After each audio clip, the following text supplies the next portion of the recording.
Want to also talk about the chaos that has ensued following the fireworks display on New Year's Eve. Oh, yes. So Sadiq Khan sold it. Electioneering. In London, brought to you by the Lord Mayor, he said, in fireworks. No, it wasn't. It was brought to us by the taxpayer. The London taxpayer. Yeah. Now we know what all the money from ulez has gone to. It's been an extravagant firework display. And I think it was outrageous to spend taxpayers' money promoting himself. The mayoral elections are May, aren't they? Yeah, they are. Promoting himself, vote for me, and that's all all it was. It was disgraceful. And what really annoyed me about that is at the very time he was boasting about how London is diverse and inclusive and everyone's free to be what they want and who they want, especially if they're carrying a knife, because that poor little lad lost his life on Primrose Hill, just as Mayor Khan was coming out with all that claptrap, to be honest with you. And he was the 23rd child, teenager, murdered in London, 18 by knife crime. Yeah. I know. Gone up so much under Mayor Khan. I mean, have we heard a word of regret from him on that little boy being killed? I mean, 16, he's a little boy, out with his mates and his family, stabbed to death. Terrible. I was watching an interview with his, I think his granddad. Harry Pittman, I think. Just so heartbreaking. Awful. Middle of 5 children. I mean, you're an ex-London MP. It was outrageous, and I don't know how he's allowed to get away with it. It's called gerrymandering. Yeah. I have to say, I actually turned over and watching Rick Astley, to watch this, and to my horror, up came this big thing like "Happy Birthday NHS, 75 years," and I think about gay marriage and I mean, and then he's not the Lord Mayor. I'd like to think he was the Lord Mayor. Yeah. London Mayor. He certainly is. But I thought, what on earth is all this about? And then the number of people I've spoken to, you talked about your anecdotal experience in the west of Ireland. I was talking to so many people who said they couldn't even get into their allotted spaces. They had tickets, coloured tickets, so pink and blue and green. They couldn't get there, and the police was saying finally about 8 o'clock, look, go home. It's chaos. Yeah. It's been so I'd like a little more organisation and a little less self-aggrandisement. That wasn't Sadiq Khan's fault. No. There were fake tickets. City Hall fake tickets doing around. Nothing. Never his fault, is it, Bev? Never his fault at all. No. And all this claptrap about kids are being stabbed because they're carrying mobile phones. No, it's not because they're carrying mobile phones. There is a terrible knife culture in our inner cities, especially in London. 18 teenagers. It's only when stop and search is properly implemented will we actually bring the numbers down. Do you remember that year? Was it a few years ago? We brought it down to 8 one year because of hard stop and search. Sadiq Khan said that he would actually end stop and search. Yes, he did. But he's your Labour mayor. You'll be voting for him this May, and you'll doubtless be campaigning for him, Stephen Pound.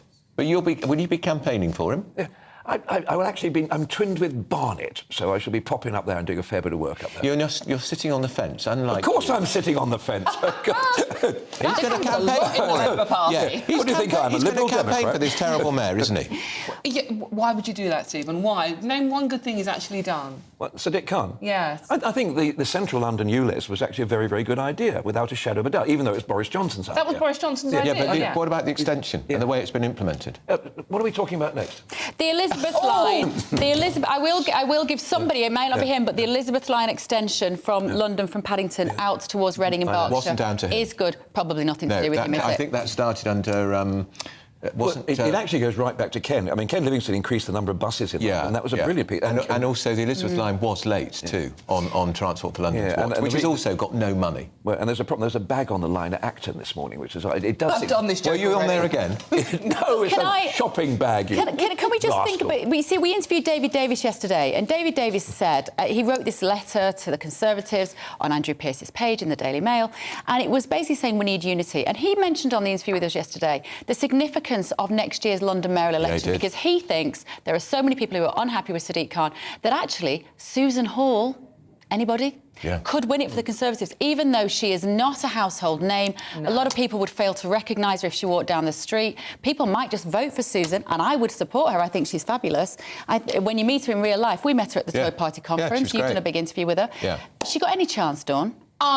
Anything's possible in politics at the moment. Absolutely anything is possible. I think because London is a diverse city, though, and traditionally most of the poorer boroughs, including the one I live in, will vote Labour. There's no chance of most people voting for the Conservative. But here's the imponderable, Dawn. If an independent stands like... Yes. Jane... what was the former Labour leader called? Jeremy Corbyn, yeah. or You remember even him. George Galloway on an anti Labour stance because Labour won't commit to a ceasefire in Gaza. That would change everything. I think there are two things. There's two key factors here. One is you're absolutely right, and you're one of the few people who picked up on the by-election that they had in Tower Hamlets. Yeah.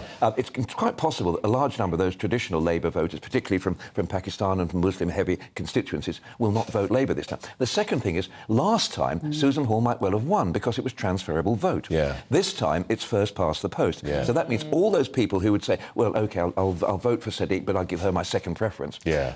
It no longer applies. So I don't think she can win at the present time. But I really hope that Sadiq actually does wind his neck in a little bit and shows a little bit more modesty. Shouldn't we I'm also terrified by another 5 years under him. Yeah, why do we have to have a third-term mayor as well? Shouldn't 2 terms be enough? Sort of Donald Trump would love it, wouldn't he? But I mean 2 terms is enough, isn't it? I think so, personally. And you've got Howard Cox obviously standing for reform in the mayoral election as well, and he will split the vote, as we saw in Uxbridge. The motorist issue is huge. He's a good candidate, though. He's a brilliant candidate. The Conservatives would have loved Howard Cox to stand for them.